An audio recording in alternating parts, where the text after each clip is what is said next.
Impactos psicológicos da alergia alimentar. Os desafios da gestão da alergia alimentar são complexos e podem gerar impactos psicológicos significativos nos pacientes e em seus pais. E o que eu achei mais interessante são as estatísticas atualizadas da matéria.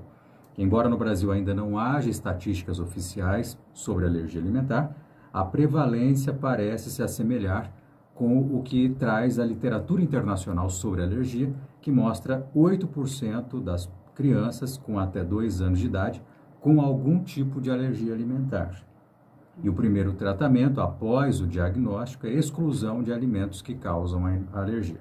Porém, diz a matéria, quanto menor a criança e maior o número de alérgenos a serem excluídos, maior também será o sofrimento psíquico dos seus pais, que precisam assumir todos os cuidados envolvendo o estabelecimento e manutenção da dieta de restrição, o suporte com a administração de medicamentos em caso de reação acidental, enfim, várias coisas. Eles trazem aqueles alimentos que são, né, os mais alergênicos, né, o leite, o ovo, a soja, o trigo, o amendoim, castanha, gergelim, peixes e frutos do mar e tudo mais.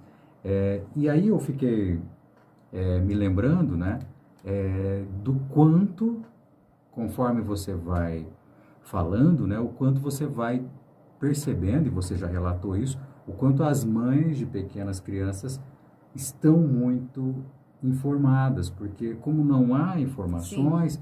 difícil ter um profissional especializado nisso, elas acabam juntando a experiência com o que ela vai Sim. ouvindo e vai desenvolvendo, não é isso? Sim, exatamente.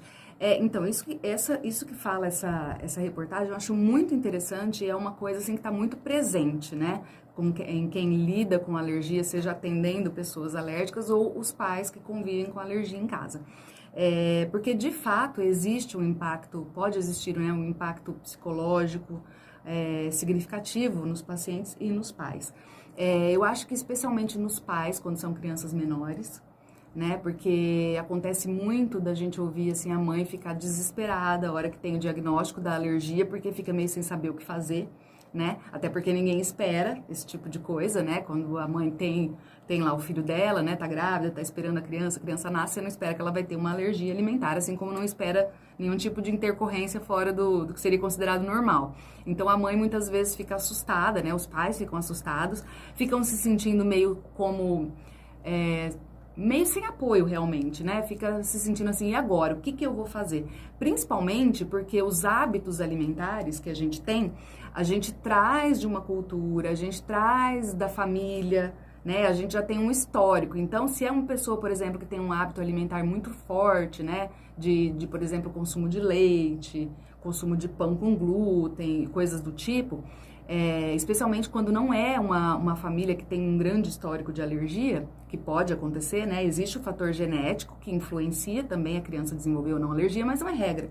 Então, a criança pode sim desenvolver alergia mesmo sem ter nenhum parente, né, que tenha alergia próximo. Uhum. E aí os pais ficam meio sem saber, e agora, né? Porque na cabeça da pessoa, quem não toma leite, toma o quê? Né? A pessoa às vezes não sabe nem o que ela... Porque nunca passou pela cabeça dela não tomar leite de vaca, por exemplo, né? Uhum. E a mesma coisa acontece com qualquer outro alimento que você tenha que retirar da dieta. Porque mesmo que não seja um alimento que é consumido todo dia, quem não tem alergia alimentar ou quem nunca precisou se preocupar com isso, nem parou para pensar ou prestar atenção o quanto os alimentos, inclusive, né, os que são alergênicos, mais alergênicos, eles estão presentes na nossa alimentação ao tempo todo. Porque você pode, por exemplo, ter uma alergia ao ovo. Ah, mas o ovo eu não como todo dia. Tudo bem, você pode não comer ovo todo dia, mas o ovo está no bolo, o ovo está no pão, o ovo está em alguma preparação que você fez, né? Ou que você compra, né? Porque quando você faz, você ainda pode tirar a partir desse momento, né? Às vezes a mãe fica, meu Deus, como é que eu vou fazer um bolo sem ovo? Como é que eu vou... Então, naquele momento de diagnóstico, aquilo cai como uma bomba. A mãe fica realmente se sentindo meio perdida. E aí, como você disse, por conta da falta de informação, profissionais despreparados, né? É claro que existem profissionais muito bons também, mas infelizmente não são todos acessíveis, né? Dependendo do lugar onde a pessoa mora, vai ser mais difícil ainda dela ter acesso a esses profissionais. Então, as mães acabam que meio por conta indo atrás de informação. Então, muitas mães de crianças alérgicas acabam aprendendo um pouco sobre a alergia. O problema desse autoconhecimento, esse autoaprendizado, é que às vezes pode acontecer de encontrar uma informação errada, ou uma informação que não está errada, mas que ela não se encaixa para a realidade do seu filho. Porque a alergia, ela é multifatorial e ela também tem, assim, uma infinidade imensa de tipos de reações, mesmo que a criança apresente a mesma alergia da outra. Então, quando a gente estuda alergia, né, acompanha várias crianças com alergia alimentar, a gente percebe que a maioria tem um comportamento parecido, o que vai ajudar a gente a ter um norte na hora de um diagnóstico. Mas nada é regra quando se trata de alergia alimentar, entendeu? Então, eu posso ter 2 crianças, por exemplo, com APLV, né? Podem ser até irmãos, os 2 têm alergia à proteína do leite de vaca, mas um reage, por exemplo, vomitando e o outro apresenta urticária. Quer dizer, são sintomas completamente diferentes. Eu posso ter um que é super sensível e o outro não é. Então, por exemplo, eu faço parte, inclusive, de alguns grupos de mães e eu vejo muitas mães, assim, coloca a foto do alimento lá e fala assim, esse alimento é limpo? É livre de leite? Posso dar para o meu filho? Aí uma mãe responde assim, eu dei para o meu filho e ele não fez reação. Então, a outra subentende que pode consumir, beleza. Mas, de repente, o filho dela pode ser mais sensível do que o da outra mãe. Aí ele consome, tinha lá traços de leite, que a outra mãe não percebeu, porque o filho dela não é tão sensível assim. Então, para ele tolerou. E a outra mãe vai, compra o mesmo alimento, dá para o filho reage. Então, depende muito da sensibilidade e é por isso que precisa, embora eu entenda que o acesso pode ser difícil em algumas situações, precisa de um acompanhamento e principalmente uma orientação. E tratando-se de alergia alimentar, a gente precisa de uma orientação, principalmente dietética, porque o principal tratamento para alergia alimentar é a exclusão do alérgeno, não tem outra coisa. É claro que, dependendo do tipo de reação, da gravidade da reação, do grau de sensibilidade, se é IgE mediado ou não, ou seja, se é resposta rápida ou não, vai precisar de medicamento ou não, né? Vai precisar de outros tratamentos ao mesmo tempo. Então, não estou dizendo que a pessoa não tem que ter acompanhamento de pediatra, alergista, em hipótese nenhuma, até porque criança tem que ter o pediatra acompanhando sempre, né? Até quando não é alérgico. Mas precisa, principalmente, do tratamento dietético, né? Da orientação dietética, por 2 motivos principais. Porque o grau de sensibilidade pode ser diferente, então essa mãe tem que saber identificar contaminação cruzada, reatividade cruzada, traços dos alimentos, tem que saber como que faz a leitura de rótulo e por aí vai. E também porque quando você retira um alimento da dieta, você precisa entender que você tem que balancear essa dieta de outra forma. Então, não basta você só tirar, principalmente quando é uma criança multialérgica. Porque se é uma criança que só tem alergia ao leite, por exemplo, você tira o leite, os derivados, os traços de leite, que seja, mas a criança pode, de certa forma, consumir, na maioria dos casos, consumir os demais alimentos. Então, fica difícil dela acabar tendo carência de algum nutriente só porque tirou o leite. Agora, se é uma criança multialérgica, que é muito comum também, criança que tem alergia do leite, do ovo, da soja, da carne, aí você tem que tirar tanta coisa da alimentação dessa criança que você precisa, às vezes, suplementar. Às vezes a mãe não sabe, né? Como o exemplo que eu citei aqui no começo da resposta dessa pergunta. A mãe pensa, meu Deus, como é que eu vou fazer um bolo sem ovo? Como é que vai ficar sem leite de vaca? Vai tomar o quê? Então, às vezes a mãe nem conhece que existem outras possibilidades, que existem outras formas de preparar esses mesmos alimentos sem usar o ingrediente que causa alergia na criança. Então, é um aprendizado, de certa forma, complexo. Assim, ele é simples, né? É simples de colocar em prática, mas tem muitos detalhes que precisam ser levados em conta, né? E aí a mãe, quando ela nunca passou pela cabeça dela ter que fazer tudo isso, ela se sente, né? Nossa, e agora? O que eu vou fazer? E aí, como se não bastasse tudo isso, existe o impacto psicológico.